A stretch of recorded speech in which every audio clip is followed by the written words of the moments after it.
Cauliflower gravy எப்படி செய்கிறதுன்னு பார்க்கலாமா? அதுக்கு காலிஃப்ளவரை சின்ன சின்னதாக ஃபஸ்ட்டு கட் பண்ணிக்கலாம். உங்களுக்கு பெரிய பெரிய பீஸா சாப்பிட்டா தான் பிடிக்கும் அப்படின்னா ஓகே, பெரிய பீஸா கட் பண்ணிக்கோங்க. Your wish. உங்களுக்கு எந்த சைஸில் வேணுமோ அப்படி கட் பண்ணிக்கோங்க. நெக்ஸ்ட் ஒரு பாத்திரத்தில் வாட்டர் இந்த காலிஃப்ளவர் மூழ்கிற அளவுக்கு எடுத்துக்கலாம். 1/4 ஸ்பூன் மஞ்சத்தூள், 1/2 ஸ்பூன் சால்ட் ஆட் பண்ணி வாட்டரை நல்லா ஹீட் பண்ணிக்கலாம். 3 மினிட்ஸ் ஹீட் ஆனதும் தென் கேஸ் ஆஃப் பண்ணிவிட்டு கட் பண்ணி வச்சிருக்கிற காலிஃப்ளவர் பீசஸை ஒன்றா இந்த பாயில்டு வாட்டரில் சேர்த்து 3 மினிட்ஸ் ஆனதும் காலிஃப்ளவரை தண்ணியிலேருந்து எடுத்து 1 பிளேட்க்கு மாற்றிடலாம். இல்லைனா வாட்டர் லைட்டாக பாயில் ஆகிட்டே இருக்கும்போது கூட காலிஃப்ளவர் ஆட் பண்ணிவிட்டு 2 மினிட்ஸில் கேஸை ஆஃப் பண்ணிவிட்டு காலிஃப்ளவரை தனியாக எடுத்துக்கலாம். மிக்சர் ஜாரில் 1 டொமேட்டோவும் 10 முந்திரி பருப்பையும் சேர்த்து தண்ணி ஊற்றாமல் ஃபைன் பேஸ்ட்டாக கிரைண்ட் பண்ணி எடுத்துக்கலாம். ஆனியன் ஒன்று சின்ன சின்னதாக கட் பண்ணி ரெடியாக வச்சுக்கோங்க. இப்போது காலிஃப்ளவர் கிரேவி செய்ய ஸ்டார்ட் பண்ணலாமா? அதுக்கு ஃபர்ஸ்ட் 1 பேனில் ஆயில் லைட்டாக ஹீட் பண்ணிவிட்டு பிரியாணி இலை 1, பட்டை 1, ஏலக்காய் 1, சோம்பு 1/4 ஸ்பூன், லாஸ்ட்டாக 2 கிராம்பு போட்டு உடனே கட் பண்ணி வச்சுருக்கிற 1 ஆனியனை சேர்த்து நல்லா வதக்கி விட்டுக்கலாம். கிராம்பு போட்ட உடனே ஆனியனை போட்டுடணும், இல்லைன்னா கிராம்பு வெடிச்சிடும். நெக்ஸ்ட்டு 2 பச்சை மிளகாய் லைட்டாக கீறிட்டு சேர்த்துக்கலாம். லோ ஃப்ளேம்லையே பட்டை, கிராம்பு, ஏலக்காய், வெங்காயம், பச்சை மிளகாய் இது எல்லாத்தையும் சேர்த்து வதக்கும்போது அந்த ஸ்மெல் அப்படி சூப்பராக வருங்க. விட்டு விட்டு வதக்கிக்கிட்டே இருக்கலாம். கண்டினியூஸாக வதக்குனா வதங்காது. கொஞ்சம் நேரம் வதக்கிட்டு திரும்ப கேப் விட்டு திரும்ப அகைன் நம்ம வதக்கிக்கிட்டே இருக்கலாம். அந்த மாதிரி வதக்கிட்டே இருக்கும்போது ஆனியன் லைட்டாக கலர் சேஞ்ச் ஆகுதான்னு பார்த்துக்கிட்டே இருங்க. கலர் சேஞ்ச் ஆக ஆரம்பித்த உடனே லைட்டாக பிங்கிஷ் வந்த உடனே 1/4 ஸ்பூன் இஞ்சி பூண்டு பேஸ்ட்டு ஆட் பண்ணிக்கலாம். லோ ஃப்ளேம்லேயே வதக்கலாம்.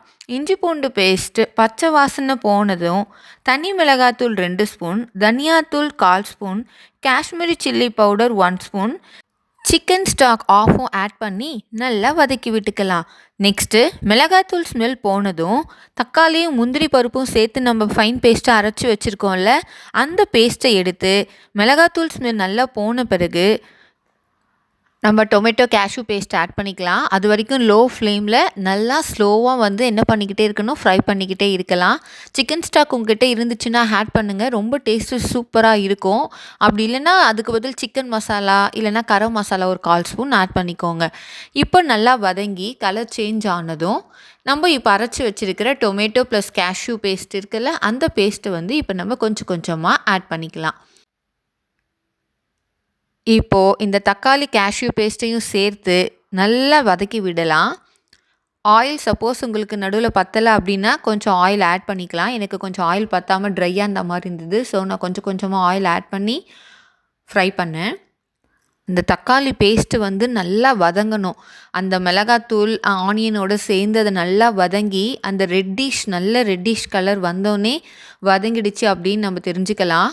நெக்ஸ்ட்டு சால்ட் 1/2 ஸ்பூன் ஆட் பண்ணிக்கலாம். அதையும் சேர்த்து இப்போ நல்லா வதக்கி விடலாம். கேஸ் லோ ஃப்ளேம்லேயே வச்சு விட்டு விட்டு வதக்கிக்கிட்டே இருங்க. இது வரைக்கும் நம்ம வதக்கிக்கிட்டே இருக்கணும் அப்படின்னு பார்த்தீங்கன்னா ஆயில் பிரிஞ்சு வர வரைக்கும். அந்த எண்ணெய் நல்லா பிரிஞ்சு வந்த உடனே இப்போ நமக்கு எந்த அளவுக்கு உங்களுக்கு கிரேவி வேணுமோ அந்த அளவுக்கான வாட்டரை நீங்கள் ஆட் பண்ணிக்கலாம். அதுக்குன்னு ரொம்ப தண்ணியாக இருக்கக்கூடாது, கொஞ்சம் திக்காக இருந்தால் தான் நமக்கு கிரேவி நல்லாயிருக்கும், இல்லைன்னா டேஸ்ட் இருக்காது. ஸோ தேவையான அளவு நீங்கள் வாட்டரை ஆட் பண்ணி இப்போ நல்லா அந்த மசாலாவோட சேர்த்து நல்லா மிக்ஸ் பண்ணி விட்டுக்கோங்க. நல்லா மிக்ஸ் பண்ணி விட்டு ஒரு 2 மினிட்ஸ் வந்து நல்லா பாயில் ஆகட்டும்.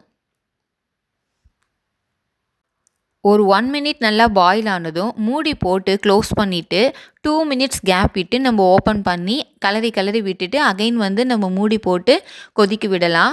மினிமம் ஒரு 4 to 5 மினிட்ஸ் நல்லா கொதிச்சா போதும்.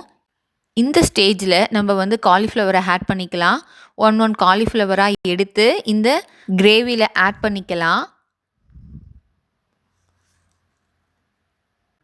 ஆக்சுவலாக காலிஃப்ளவர் கொதிக்கிற தண்ணியில் எதுக்கு போட்டு எடுக்கிறோம் அப்படின்னா அதில் வந்து இருக்கிற ஜெர்ம்ஸ்லாம் வந்து செத்துடும். அதுக்காக தான் வந்து நம்ம அந்த மாதிரி கொதிக்க விட்டு எடுக்கிறோம். நெக்ஸ்ட் இன்னொன்று சொல்ல மறந்துட்டேன். ஃபஸ்ட்டு வந்து நம்ம பாயில்டு வாட்டரில் போட்டு எடுக்கிறோம்ல காலிஃப்ளவரை, அந்த மாதிரி எடுத்தோடனே அதை வந்து நம்ம ஆயிலில் லைட்டாக ஷாலோ ஃப்ரை பண்ணி எடுத்து வச்சுக்கிட்டு இதில் ஆட் பண்ணோன்னா இன்னும் டேஸ்ட் வந்து ரொம்ப சூப்பராக இருக்கும். நான் வந்து ரொம்ப ஆயில் யூஸ் பண்ண வேண்டாம் அப்படின்றது ரீசனுக்காக நான் வந்து அந்த மாதிரி பண்ணலை. டேரெக்டாக வந்து நான் தண்ணியில் போட்டு எடுத்துகிட்டு அப்படியே இந்த ஸ்டேஜில் ஆட் பண்ணிட்டேன். ஆனால் நீங்கள் வந்து ஆயிலில் வந்து லைட்டாக ஷாலோ ஃப்ரை பண்ணிவிட்டு எடுத்து இதில் நீங்கள் ஆட் பண்ணிங்கன்னா இன்னும் கிறிஸ்பினஸ்ஸாக சூப்பராக இருக்கும். ஸோ இப்போ அந்த மசாலா கூட சேர்ந்து அந்த காலிஃப்ளவர் வந்து நல்லா கொதிக்கட்டும். அந்த மசாலாலாம் அந்த காலிஃப்ளவருக்குள்ளே நல்லா இறங்கட்டும். ஒரு 4 மினிட்ஸ் ஆனதும் லாஸ்ட்டாக ஃபைனலாக கொஞ்சம் கொத்தமல்லி தூவி கேஸ் ஆஃப் பண்ணிட்டா காலிஃப்ளவர் கிரேவி ரெடி.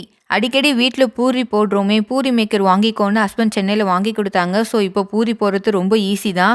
ஸோ மாவு திரட்டிட்டு சின்ன சின்னதாக உருண்டையாக பிடிச்சி பூரி மேக்கரில் 2 பக்கமும் எண்ணெயை தடவி ப்ரெஸ் பண்ணி எடுத்து எண்ணெயில் போட்டு எடுத்தா பூரியும் ரெடி. அப்புறம் என்னங்க, பூரியும் காலிஃப்ளவர் கிரேவியும் சேர்த்து சாப்பிட்டு டின்னரை முடிச்சாச்சு. நீங்களும் கண்டிப்பாக மறக்காமல் இந்த காலிஃப்ளவர் கிரேவி ட்ரை பண்ணி பாருங்கள். எப்படி இருக்குன்னு எனக்கு கமெண்ட்டில் சொல்லுங்கள். இன்னும் எங்கள் சேனலை சப்ஸ்கிரைப் பண்ணாதவங்க சப்ஸ்கிரைப் பண்ணிடுங்க. தொடர்ந்து உங்கள் சப்போர்ட் எங்களுக்கு வேணும். Thank you. See you again. Bye bye.